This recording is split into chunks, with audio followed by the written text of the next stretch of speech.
안녕하세요. 크립토노마드입니다. 1분기를 화려하게 마무리한 비트코인이 과연 2분기에 어떤 흐름을 보여주게 될지 여러모로 관심이 쏠리고 있습니다.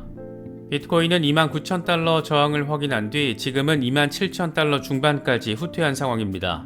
아직까지는 상승 추세가 이어지고 있다 이렇게 바라볼 수 있다라는 전망도 나오고 있긴 한데 상황에 따라서 3만 달러 돌파 아니면 2만 달러 붕괴까지 생각해 볼 수 있는 그런 상황입니다. 통상 비트코인 급등 이후 조정이 발생하면 다음 타자로 이더리움이 거론되고 이후에 다른 메이저 알트코인들로 자금의 흐름이 이어지곤 합니다. 1분기에 비트코인이 시원하게 반등을 해준 데다 곧 이더리움의 의미 있는 업그레이드가 예고돼 있다 보니까 이런저런 기대감도 피어오르고 있습니다. 결전의 날은 4월 12일인데 문제는 이날 스테이킹된 이더가 대량으로 시장에 풀리게 되면서 자칫 가격 하락 요인으로 작용하지 않을까 그런 우려도 함께 자리하고 있습니다. 리플 소송 결과가 과연 언제쯤 또 어떻게 발표될지는 초미의 관심사 가운데 하나입니다. 이와 관련해서 존 디튼 변호사가 나름의 시나리오 5가지를 제시했는데 최악의 상황에 대한 언급이 나름 재밌게 느껴지는 부분이 자리하고 있습니다. 하나씩 정리해 보도록 하겠습니다. 어쩌면 2023년은 미국 달러 패권 도전에 대한 공식적인 원년이 될 수도 있을 것 같습니다. 푸틴이 브릭스 공용통화 필요성을 공개적으로 강조했던 것이 지난해 6월 브릭스 정상회담이었는데 올해 8월 브릭스 회담에서는 이 부분이 좀 더 구체적으로 선언될 것으로 보입니다. 러시아 두마 부의장이 아예 대놓고 새로운 브릭스 통화 개발을 위해서 노력하고 있다 이렇게까지 밝혔기 때문인데 새로운 공용통화가 나오기 전까지는 중국의 위안화 등 개별 국가들의 통화를 회원국들이 사용하게 될 것으로 보입니다. 달러를 배제한 새로운 거대 경제 권역이 탄생하는 것으로도 바라볼 수 있는 그런 상황입니다. 미국에서는 요즘 FTX 관련 재판이 한창 진행 중입니다. 그런데 이게 양파 껍질 까듯이 까면 깔수록 새로운 게 등장해서 우리를 놀라게 만들고 있습니다. 뽀글이가 중국 관리에게 4천만 달러, 우리 돈으로 520억 원 규모의 뇌물을 건넨 것으로도 알려지고 있는데 중국이 동결한 계좌를 풀기 위해서 암호화폐로 4천만 달러를 보냈다라는 겁니다. 사실상 고객의 돈을 범죄 용도로 사용한 것으로도 해석할 수 있는 부분입니다. 이런 걸 보면 FTX 사태 이후에 글로벌하게 이 셀프 커스터디에 대한 관심이 커지는 것은 어쩌면 당연한 것인지도 모르겠습니다. 저 역시 중장기 대응 물량 가운데 일부를 리스크 해치 차원에서 디센트 월렛에 보관을 하고 있는데 셀프 커스터디에 관심이 있으신 분들은 오른쪽 상단의 카드를 클릭하시면 저희 채널과 파트너십을 맺고 있는 디센트 월렛을 특별 할인 가격에 구매하실 수 있습니다. 단기 매매를 위주로 하시는 분들은 굳이 구매하실 필요는 없어 보이고 다만 중장기 대응 중심으로 하시는 분들에게는 더 이상 선택의 문제는 아니라고 개인적으로는 생각하고 있습니다. 특정 거래소나 코인 이체 등과 관련된 문의는 디센트 고객센터를 통해서 확인하실 수 있습니다. 그럼 이번 영상 시작하겠습니다. 비트코인은 살짝 아쉬운 흐름을 보여주고 있습니다. 단기간에 워낙 급격하게 올랐기 때문에 조정을 받을 수 있는 상황이긴 한데 27,000달러 중반까지 후퇴한 모습을 확인해주고 있습니다. 그만큼 29,000달러 부근에 대한 저항이 강력하다라는 점을 느낄 수 있는 부분이고 그래서 3만 달러를 뚫어낸다라면 더 큰 의미 부여가 가능한 부분이기도 합니다. 공포 탐욕 지수는 하루 전과 동일한 63을 기록하면서 여전히 탐욕 단계가 이어지고 있습니다. 비트코인 도미넌스 역시 47%대 후반에서 횡보하는 모습을 확인해주고 있습니다. 현재 비트코인의 흐름과 관련해서 코인텔레그래프의 기고가 라케시 우페드히에는 비트코인이 29,000달러 부근에서 강력한 저항에 직면했지만 황소가 여전히 주도권을 잡고 있는 상황이라고 진단했습니다. 27,000달러 부근의 20일 지수이동 평균이 상승 추세를 보이고 있고 RSI는 60일 이상으로 황소 주도를 의미한다. 강세 모멘텀은 29,200달러 장애물을 극복한 뒤에 나타날 건데 그렇게 되면 3만 달러까지 상승한 뒤 32,500달러까지 내다볼 수 있다. 반면 27,000달러가 무너질 경우에 25,250달러까지 후퇴할 수 있는데 최악의 경우에는 200일 단순이동 평균인 24,24달러까지도 급락할 수 있다라고 분석했습니다. 익명의 분석가 비트코인 아카이브는 비트코인이 석 달 연속 양봉으로 종가 마감했다라는 점을 강조했습니다. 그러면서 과거에도 이런 상황이 3번 있었고 모두 강세장으로 이어졌다라고 설명을 했습니다. 이번에도 강세장으로의 진입을 보여주게 될지 주목되는 그런 상황입니다. 또 다른 분석가 맥스의 경우에는 기술적인 관점에서 다소 교과서적인 멘트를 제시했습니다. 비트코인은 6만 달러에서 3만 2천 달러 범위까지 큰 범위 안에 자리하고 있었고 우리는 완전 엄청난 약세장 조정 상황을 바라봐야 했다. 만약 주간 차트 기준으로 3만 2천 달러를 뚫어낸다라면 중기 관점에서 타깃은 4만 3,500달러 그리고 나서 고점 목표는 6만 400달러가 될 것이다. 기술적으로 그렇다라는 얘기다. 이렇게 설명을 했습니다. 1분기 내내 엄청난 반등세를 보여줬지만 그럼에도 불구하고 아직 갈 길이 좀 멀다. 이런 점을 느낄 수 있는 부분입니다. 익명의 분석가 렉트캐피탈은 조금 조심스러운 부분에 방점을 찍으면서 한 번 더 후퇴하면서 바이더 딥의 기회가 나올 수 있다는 점도 강조했습니다. 역사적으로 비트코인이 매크로 하락 저항선을 뚫고 난 뒤에는 상승세를 보였다.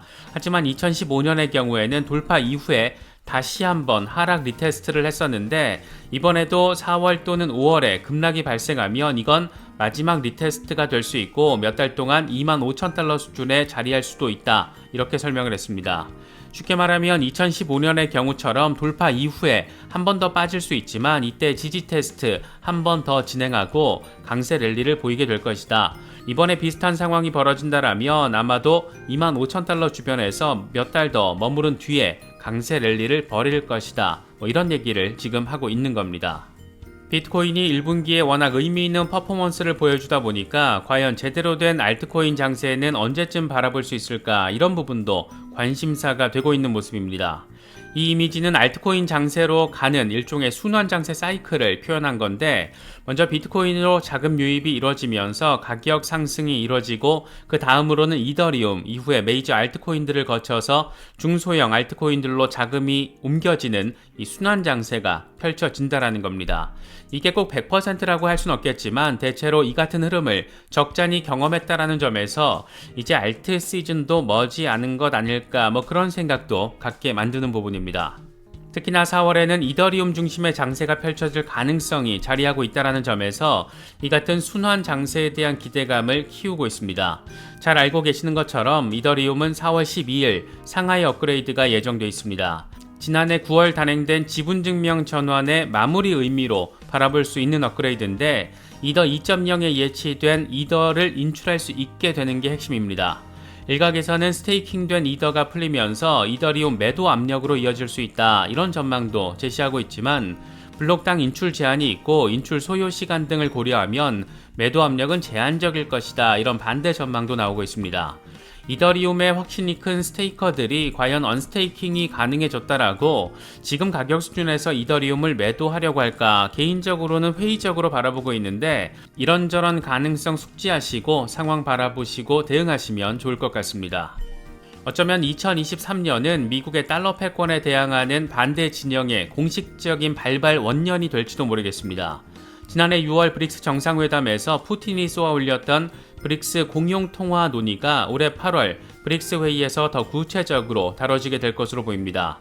이와 관련해서 러시아 두마의 부의장 알렉산더 바바코프는 브릭스 국가들이 새로운 형태의 통화를 개발하기 위해서 노력하고 있고 8월 남아공 회의에서 논의할 것으로 예상된다라고 밝혔습니다.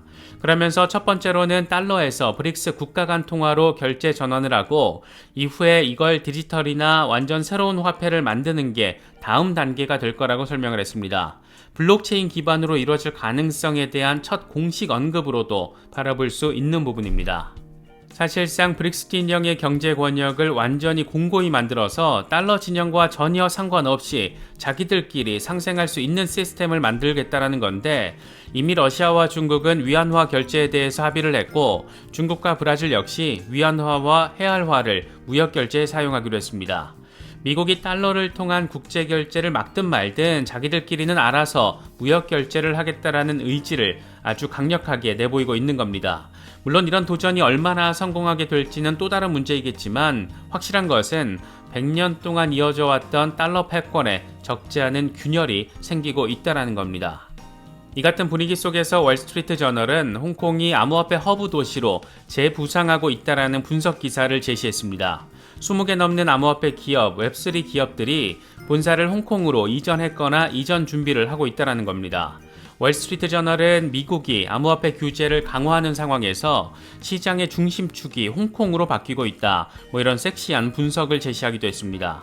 이와 관련해서 데이터 분석 기업 카이코의 CEO 엠버 수비어라는 미국은 암호화폐에 대해서 너무 엄격하다. 홍콩이 더 우호적인 길을 보여주면서 트레이딩과 투자의 중심축이 홍콩으로 기울고 있다라고 말했습니다. 카이코의 아시아 태평양 헤드쿼터 역시 싱가포르에서 홍콩으로 이전한다라고 하는데 이와 관련해서 수비어란 CEO는 중국 기관 투자자들이 암호화폐 진출에 시동을 걸고 있는 것이 홍콩 이전 이유 가운데 하나라고 설명을 했습니다. 홍콩의 친크립토 정책을 사실상 중국의 진입으로 해석하고 있다는 것을 느낄 수 있는 부분입니다.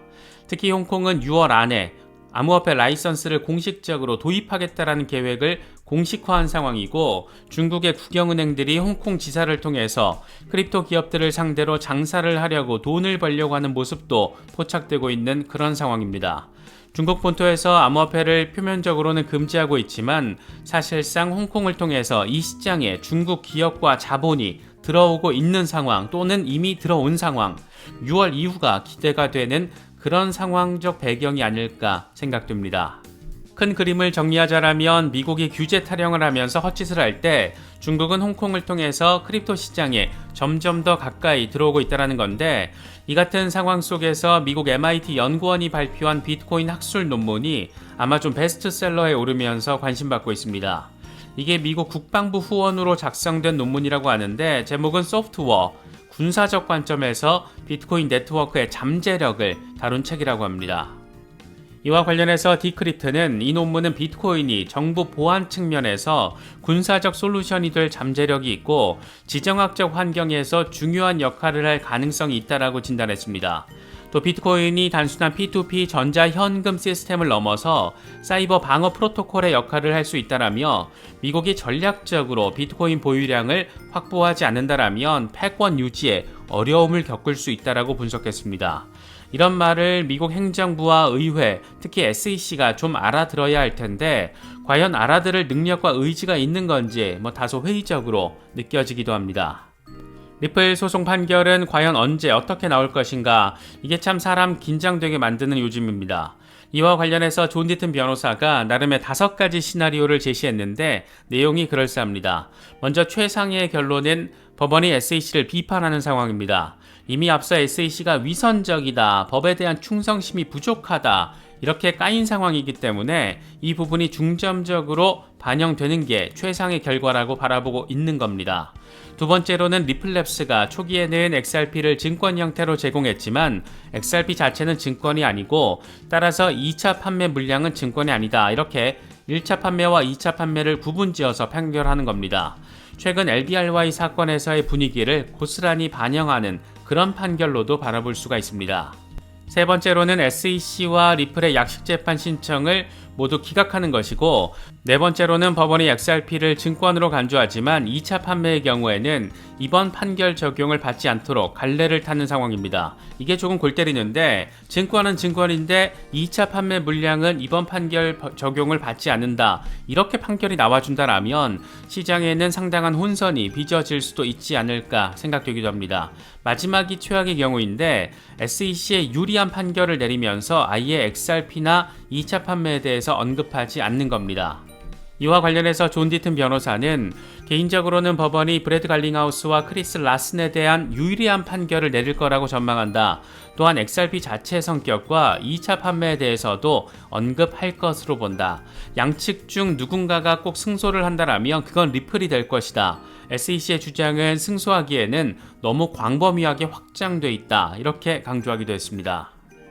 저희 채널에서는 일주일에 서너 번 정도 멤버십 라이브 방송을 진행하고 있습니다.